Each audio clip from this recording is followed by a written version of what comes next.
Il existe un scénario tout prêt qu'on nous a transmis comme un héritage, murmuré par nos parents, martelé par nos grands-parents et répété par chaque agent immobilier au sourire impeccable sur un panneau au bord de la route. On l'appelle le rêve américain, le badge officiel de l'âge adulte, le fameux ticket doré vers la richesse de la classe moyenne. Ce scénario dit « Louer, c'est jeter de l'argent par la fenêtre. Tu paies le crédit de ton propriétaire au lieu de bâtir le tien. Acheter une maison, c'est le meilleur investissement de ta vie. » Et on finit par l'avaler, tellement profondément que ça devient une partie de notre identité. On ressent presque une honte viscérale quand, à 30 ans, on loue encore, comme si on avait raté le départ, comme si on était des enfants financièrement ignorants qui refusent de grandir. Alors on panique, on achète vite, on signe pour des maisons à peine supportables, on étire nos dettes jusqu'au point de rupture, persuadé d'avoir fait un choix intelligent, simplement parce qu'on a signé un acte. Mais je suis là pour te dire une vérité qui dérange. Pour des millions de personnes dans l'économie moderne, ce scénario est un mensonge. Les calculs ont changé, le marché a changé, et cette foi aveugle dans la propriété est en train d'enfermer toute une génération dans une prison d'illiquidité et de stagnation. La vérité inconfortable, c'est que pour beaucoup d'entre vous qui regardez ça, votre maison n'est pas un actif, c'est un passif. C'est une énorme dépense de consommation dopée à l'effet de levier, déguisée en investissement. Je m'appelle Bobby. Et je passe beaucoup trop de temps à faire les calculs que l'industrie immobilière espère que tu ne verras jamais. Si tu ressens la pression d'acheter, ou si tu es pauvre en cash, malgré ta maison et que tu te demandes pourquoi tu ne te sens pas riche, abonne-toi et mets un like. Aujourd'hui, on va démonter le mythe louer contre acheter, pièce par pièce. On va exposer les coûts irrécupérables de la propriété, l'argent que tu perds et qui est mathématiquement identique à un loyer. On va calculer le ratio prix-loyer, le chiffre le plus important pour décider où vivre. Et je vais te montrer comment un locataire discipliné, qui investit la différence, peut souvent finir avec un patrimoine net plus élevé, plus de liberté et moins de stress qu'un propriétaire enchaîné à un crédit sur 30 ans. Pour comprendre pourquoi acheter n'est pas toujours mieux, il faut d'abord redéfinir ce que signifie jeter de l'argent. Quand tu loues, tu paies chaque mois pour avoir un toit. Cet argent part. C'est clair, simple, visible. Mais quand tu achètes, on te dit que ton paiement mensuel est de l'épargne, de l'équité, une sorte de richesse automatique. C'est faux, surtout au début. Une part massive de ton coût mensuel de logement, en tant que propriétaire, est elle aussi jetée. C'est de l'argent qui ne revient jamais vers toi. De l'argent qui ne construit zéro équité. On appelle ça les coûts irrécupérables. Et laisse-moi te dire, ce sont des tueurs silencieux de richesse. Décomposons-les. Premier coût, le coût du capital, principalement les intérêts du prêt. Dans les premières années d'un crédit sur 30 ans, presque 70 à 80% de ton paiement mensuel part directement à la banque en intérêts. Tu ne te paies pas toi-même. Tu loues de l'argent à la banque. Si tu regardes un tableau d'amortissement, c'est franchement terrifiant. Tu peux payer 3 000 par mois et seulement 400 réduisent réellement ta dette. Le reste s'évapore. Deuxième coût, les taxes foncières. Une rente perpétuelle versée à l'État pour le privilège de rester sur ton propre terrain. Dans les zones très taxées, ça peut à lui seul ressembler à un loyer mensuel correct. Troisième coût, l'entretien. La règle générale dit que ça te coûtera 1 à 2% de la valeur du bien chaque année. Et ce n'est pas uniquement refaire la cuisine, c'est le stuff pas glamour, chauffe-eau, réparation de toiture, plomberie, traitement anti-nuisible, petites pannes qui deviennent grosses factures. Quatrième coût, l'assurance habitation. Cinquième coût, les coûts de transaction, énormes à l'achat et à la revente, et ils peuvent manger jusqu'à 10% de la valeur du bien. Quand tu additionnes intérêts, taxes, entretien, assurance et frais, tu découvres souvent que le coût irrécupérable d'une maison est presque identique, voire supérieur, au coût de location d'un bien comparable. Tu ne construis pas forcément de la richesse, tu changes juste de propriétaire. Ton nouveau propriétaire, c'est un trio, la banque, l'État et le magasin de bricolage. Au final, la décision se résume souvent à un seul chiffre critique, le ratio prix-poids-loyer. Pense-y comme le PER du marché immobilier. Tu le calcules en prenant le prix d'un logement et en le divisant par le coût annuel de location d'un logement similaire. Exemple, si une maison coûte 500 000 et se loue 2 000 par mois, soit 24 000 par an, le ratio tourne autour de 20. Historiquement, un ratio sous 15 suggère que l'achat a tendance à être plus intéressant. Un ratio au-dessus de 20 suggère qu'il est souvent plus logique de louer. Et dans beaucoup de grandes villes aujourd'hui, Toronto, San Francisco, New York, Sydney, les ratios flirtent avec 25, 30, voire plus. Quand le ratio est aussi haut, les maths te crient de louer. Pourquoi ? Parce que le coût du capital sur ce prix d'achat énorme dépasse largement le coût du loyer. En louant, tu shortes en quelque sorte le marché immobilier. Tu vis dans un actif d'environ 1 million pour une fraction de ce que ça coûterait de le financer. Tu laisses le propriétaire subventionner ton style de vie pendant que lui prend le risque.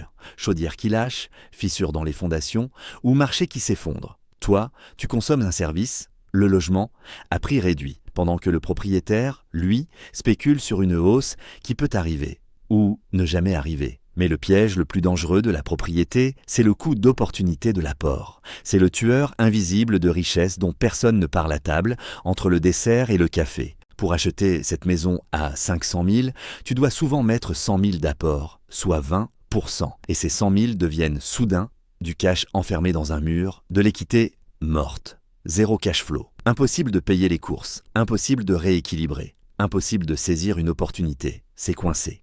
Si tu avais pris ces 100 000 et que tu les avais investis dans l'indice S&P 500, qui a historiquement tourné autour de 10% par an sur le long terme, ce capital doublerait mathématiquement environ tous les 7 ans. En le verrouillant dans une maison, tu fais un pari énorme. Tu paries que ton marché immobilier local, unique, spécifique, va battre un marché boursier diversifié et mondial. Un pari qui, historiquement, n'est pas aussi évident qu'on te le vend. Robert Shiller, économiste couronné par un prix Nobel, a montré que sur le siècle passé, les prix réels de l'immobilier ont à peine dépassé l'inflation. Les gains incroyables dont on parle sont souvent des illusions d'inflation, ou de la chance amplifiée par l'effet de levier dans des marchés bulles à des décennies précises. En louant et en investissant cet apport, plus la différence mensuelle entre le coût total de la propriété et le loyer, tu conserves la liquidité, la diversification et une espérance de rendement plus élevée. C'est la stratégie louer et investir la différence.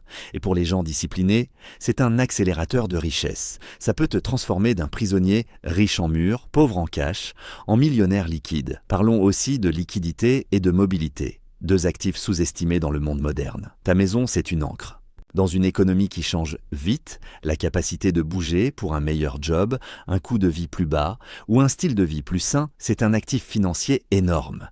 Si tu reçois une offre dans une autre ville qui paie 50 000 de plus, le locataire peut plier bagages et partir en environ 30 jours, avec peu de friction. Le propriétaire, lui, est coincé. Il doit vendre, payer environ 6% en frais d'agence, payer les frais de signature, préparer la maison, parfois vendre à perte si le marché est en baisse. Les coûts de sortie peuvent effacer des années d'équité accumulées en un seul après-midi. En achetant, tu paries contre ta propre mobilité.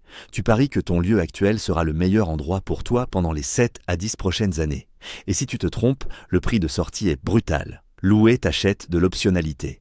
Et dans un monde volatile, l'optionalité vaut cher. Alors oui, j'entends déjà l'objection, celle que tout le monde hurle dans les commentaires, mais Bobby, le loyer augmente. Mon crédit, lui, est fixe. C'est vrai, et c'est l'argument le plus solide en faveur de l'achat. Un taux fixe est une forme de bouclier contre l'inflation. Mais rappelle-toi, même si la mensualité du prêt est fixe, presque rien d'autre ne l'est. Les taxes foncières montent, les municipalités veulent plus de recettes, les assurances explosent à cause des risques climatiques. Le coût de la main-d'œuvre et des matériaux grimpe avec l'inflation. Tu n'es pas immunisé, tu es juste exposé autrement. Et pendant que le loyer augmente, le marché boursier, lui aussi, avance sur le long terme. Si ton portefeuille, alimenté par l'épargne générée par la location, croît autour de 7 à 10% par an, il peut souvent dépasser une hausse annuelle du loyer d'environ 3%.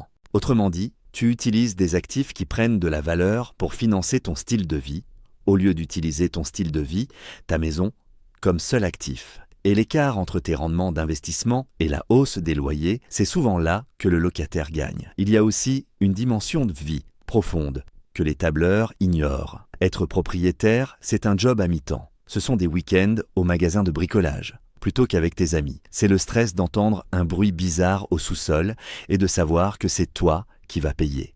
C'est la charge mentale d'un actif physique qui se dégrade. Quand tu loues, tu externalises ce stress. Tu achètes du temps. Si le lave-vaisselle casse, tu appelles un numéro et c'est réglé. Cette liberté de temps a une valeur réelle et si tu utilises ces matinées de samedi pour apprendre une compétence, lancer une activité ou simplement récupérer, tu peux découvrir que louer augmente ton potentiel de revenu parce que ton énergie n'est pas aspirée par l'entretien. Tu échanges la fierté de posséder contre le luxe de la liberté. Beaucoup achètent une maison en pensant gagner de la stabilité et découvrent qu'ils ont surtout acheté de l'anxiété. Je ne dis pas qu'il ne faut jamais acheter. Acheter est logique dans des scénarios précis. Si tu t'installes pour plus de 10 ans, si tu valorises la personnalisation plus que la liquidité, et si le ratio prix-loyer de ta zone joue réellement en faveur de l'achat. Mais n'achète pas parce que tu crois que c'est une étape obligatoire vers la richesse.